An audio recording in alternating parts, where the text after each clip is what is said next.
a lot of times guys will be ready and then meet the wrong woman and then say, okay, if I look at this woman on paper, she meets all the criteria, but it's almost too logical.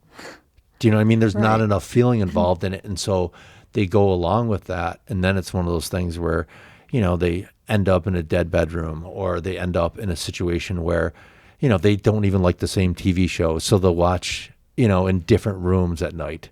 Welcome to the Emily and Todd Podcast. Today we are talking about men either marrying for love or settling down with the person that they are dating at the time and they are just ready to marry. Please like and comment on this video as it really helps with the YouTube algorithm. Todd, what do you think of this? Because I've been hearing it from a whole lot of different sources, mostly women saying that this can happen where men are just settling down when they're ready. Yes, I agree. What I've seen is a lot of guy friends of mine, they all got kind of married around the same period of time. It was around 27 or 28. People were just kind of like falling off. And I really believe that it was kind of due to that phenomenon. What happened is that, I kind of had this decent sized friend group. And then within that time period, probably within 1 or 2 years, everybody in that friend group got married, except for myself and one other guy. Let's say we're a sample size of 7 guys. 2 of them got divorced. Like one guy was so obvious, like what you just talked about happened, because he was the type of guy that he did everything right in life. Like he graduated summa cum laude from SU and was an attorney and realized, okay, I'm 25, 26 now. I've got to meet somebody. And the first woman that he met, he ended up marrying, and she was very, very unstable to the point where like you could see it a mile away coming. I can give you like a quick story of that. Yeah, what were the red flags? Well, I mean, this is before he got married, right? So they're living together, and we were all going to play golf, and we were going to pick him up. And she didn't want him to go. So she locked him out of the house and went upstairs and then started throwing all of his clothing out of the bedroom window onto the lawn. And he was just outside. Yeah, he was just outside, and we were all watching this. Oh, no. Yes. But because his drive to get married was so strong, he still ended up marrying her. And lo and behold, they got divorced, and they were living in his grandmother's house that she had bequeathed to him, and then she got the house. No way. Yes. That's terrible. Yes. In the divorce. That was her half or her cut. Yeah. And there's a happy ending to that story, though, because his second marriage was 1,000 times better. The other friend I was referring to that we got married kind of for that same reason, that, okay, I'm ready. I need to do this. Made another bad choice. And, she ended up cheating on him and just left him one day. Like he woke up and she was gone. Yeah. And his second marriage, great. Been married 20 years now, have 2 kids together, and sincerely happy. So that's the risk, right, for men, is if they are deciding to get married the minute they feel like they're ready for it. What if they do end up with the wrong person? Well, there's 2 outcomes. It's either divorce or the other people that I know, and this is, through my practice as well, is they got married for the wrong reasons because it was the right time for them. And now they're with somebody who I would just consider a partnership, meaning the fact that a lot of times there's separate bedrooms. If there ever was any sex, it's gone. And most of the people had children. So they were co-parenting, but it was pretty much like a business arrangement. Mm-hmm. Probably what like Bill and Hillary Clinton, have done. Yeah. Because they didn't really have anything in common to begin with. What I could also see happening is, say a man is dating a woman, he decides this is just kind of the next step in the relationship. He feels like he's ready. Mm-hmm. May not feel like this is the love of his life, but maybe he doesn't even know any better. Maybe he's never really experienced that in the past. Mm-hmm. If he doesn't have those feelings for her, it's not like they can just work through that. I think there comes to a point where if it was wrong for him then, like he can't make that right. He can't force it.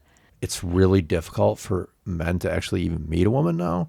So it's one of those things where if they do have one in their life, they're going to think long and hard about, am I going to give this up going back into this horrendous market we have right now? Oh, totally. That'll make him settle. I think far more likely. The limited options. I think for that kind of guy, it's really hard when maybe nothing is sticking out as being terribly wrong, but like they just haven't explored other relationships. They haven't met other women, and then they just settle. Some guys are obviously like more comfortable in the idea of being single, especially if they've been single in the past. But I think it's harder for men that have, you know, gone from relationship to relationship. Sure. Or had a relationship young, starting off and in high school and then extending into their 20s. It's meeting the right person at the right time. And if you know it's the wrong time, because typically, again, maybe it's youth. I think as most guys kind of over the age of 25, if marriage is in their DNA, they're probably going to go there. But prior to that, probably, you know, they're just not ready yet for a variety of reasons, especially, you know, it's kind of maturity wise. A lot of times guys will be ready and then meet the wrong woman and then say, okay, if I look at this woman on paper, she meets all the criteria, but it's almost too logical. Do you know what I mean? There's not enough feeling involved in it. And so they go along with that. And then it's one of those things where, you know, they end up in a dead bedroom, or they end up in a situation where, you know, they don't even like the same TV show. So they'll watch, you know, in different rooms at night. Like I've heard this happen so many times. I think it does. I think it happens more than what we hear, because I think that those couples are probably somewhat embarrassed to even tell people that that's their situation. And that's why, you know, sitting in a therapist chair for as long as I have, I've seen a lot of people that stayed together that just lived in these, where they had different bedtimes, for example. Like that's huge, because you only have so much time in the day. And if person goes to bed at 9, the other person goes to bed at midnight, that's 3 hours of time you're not spending together.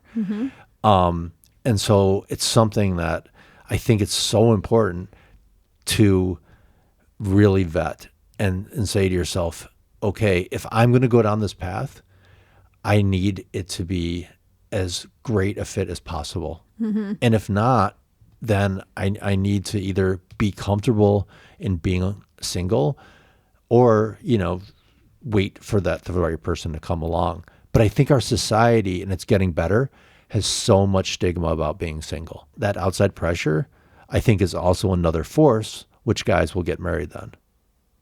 Yeah. Because everybody around you is getting married, and you're getting pressure from your parents and your family in general, and our culture. Yeah. It's one of those things where it's a huge driving force. And if you're an outsider in that, you're also going to lose most of your friends. Well, it's part of status too, Of course. or success, right? Like men want to be successful. Yes. And I think they do view it as needing to have a wife by their side and a family. Yes. To really fit that criteria of being highly successful.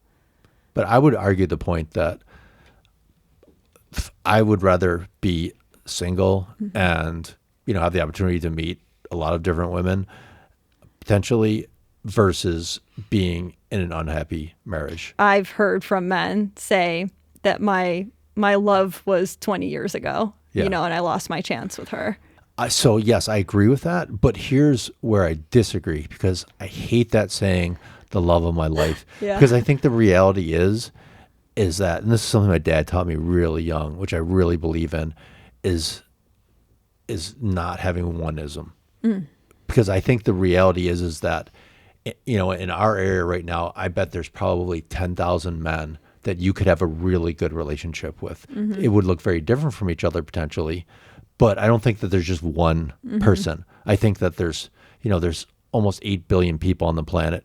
I think that there's potentially thousands of people that you could really connect with and have a good relationship with. But it's one of those things where there's also tens of thousands or hundreds of thousands of people that you couldn't.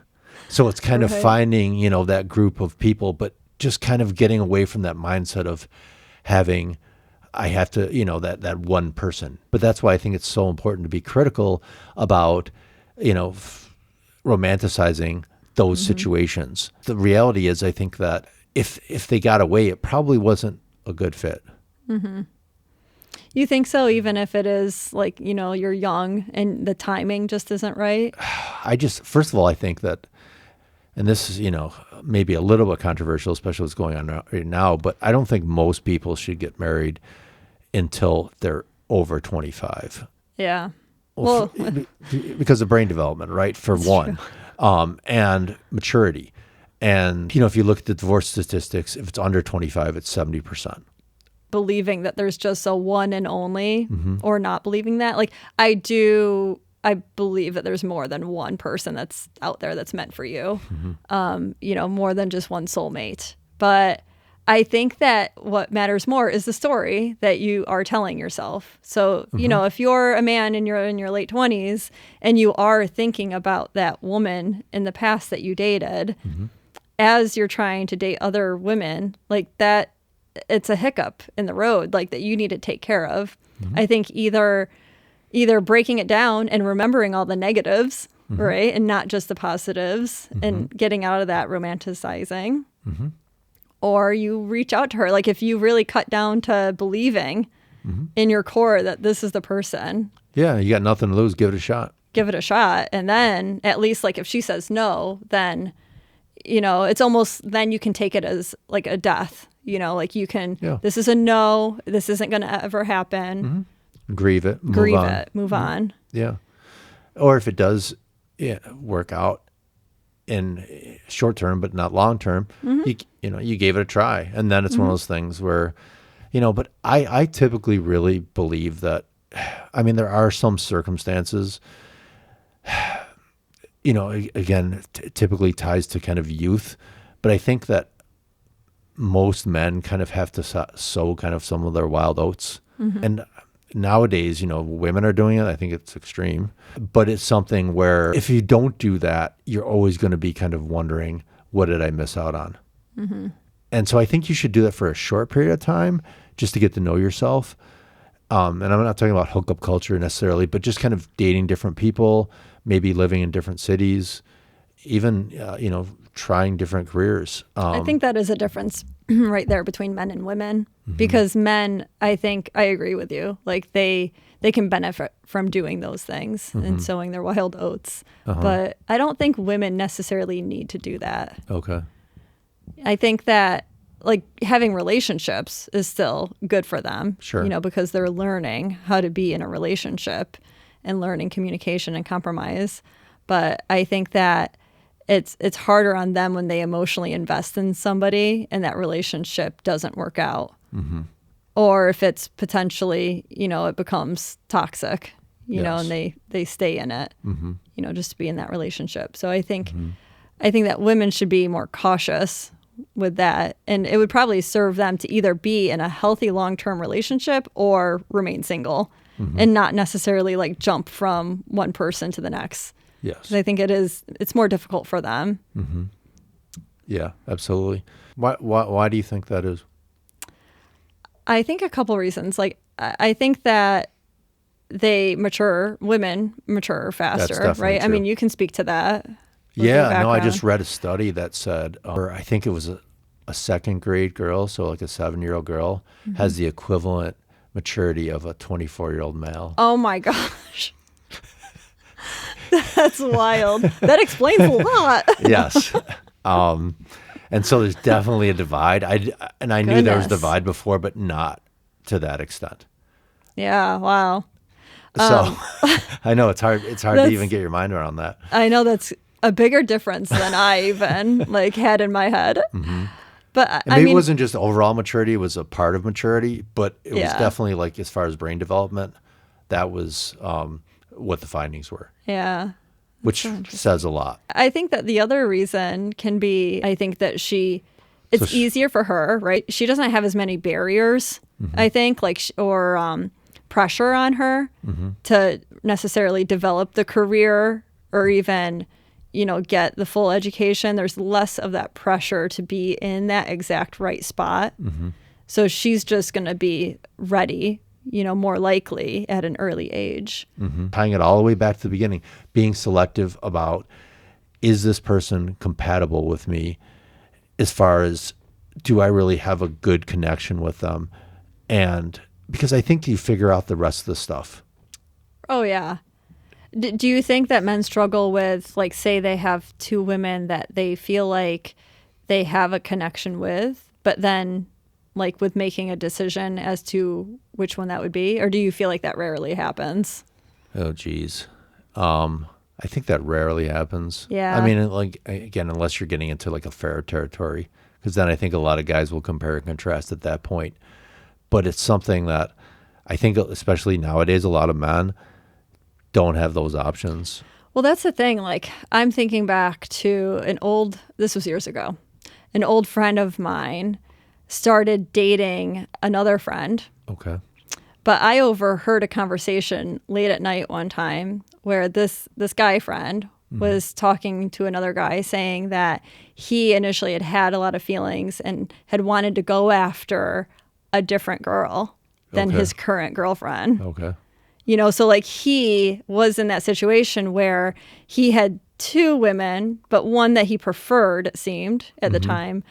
But that preferred woman did not choose him back, at least not clearly.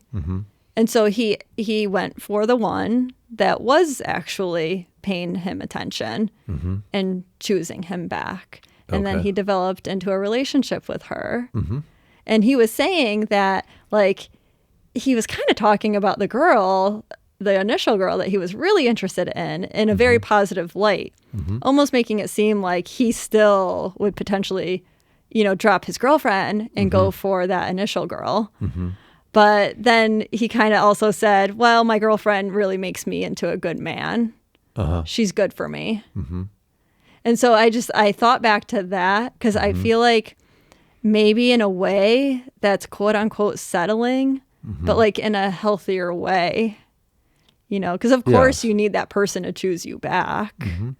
And if you're seeing it for what it is, and the benefits are definitely huge, if you feel like this person makes you into a better man, then it makes sense why you would choose that. And he did end up marrying her, his girlfriend. Okay. Wow. So, are they still together? Yep. And that was more than 10 years ago. Okay. They've been married. So. Yeah. I think with guys, it's most of them, it's something that they have this pressure and the status and all the stuff that comes along with it. And it's one of those things where that's where I think most guys will kind of go down that road and say, I'd rather settle than be alone, because I know if I'm going to be alone, especially as a guy, because guys, it's really difficult for them to make friends comparatively to women. Women are, definitely more social. And so it's something where they kind of see that abyss potentially, and they say, I'll kind of, do it anyways. I think, again, if more guys kind of lean into the fact that it's okay if you don't get married or don't, have sign a legal contract with somebody that you're really not into, or into, barely into, settling, however you want to say it, because I think in the long term, that's just going to give you an unsatisfying, unfulfilled life, versus at least giving yourself the opportunity to try to meet that person. And if it doesn't work out, saying that you did everything that you could, but you made the best of your life, rather than, kind of being stuck in something that is less than optimal. I do think there's more fear out there right now of getting married and what happens after divorce, especially for men. Yes. Do you think that more men are like holding off on marriage? Because then I also hear a lot of women where they're like trying to convince their man that they've been dating for 10 years to like finally pop the question. And I wonder if it's all kind of connected to that like he would rather have the middle ground, right? Of, well, I'm not going to be single, but I'm also not going to fully commit to this person. Yes.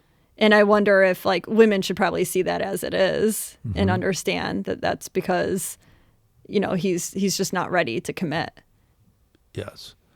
Well, I think there's just, especially with the divorce laws, I think it's something where, you know, if you're in a no-fault state like we are, it's something where everything just kind of gets divided.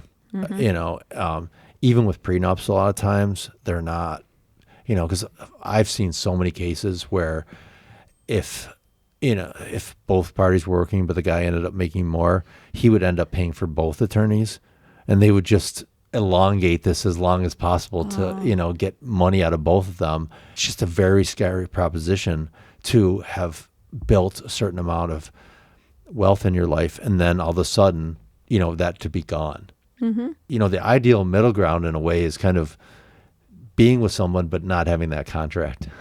Because then if you're together, it's really because you want to, not because you're forced to. A lot of men nowadays are just more hesitant to go down that road because they see it as, you know, kind of a zero-sum game. Yeah.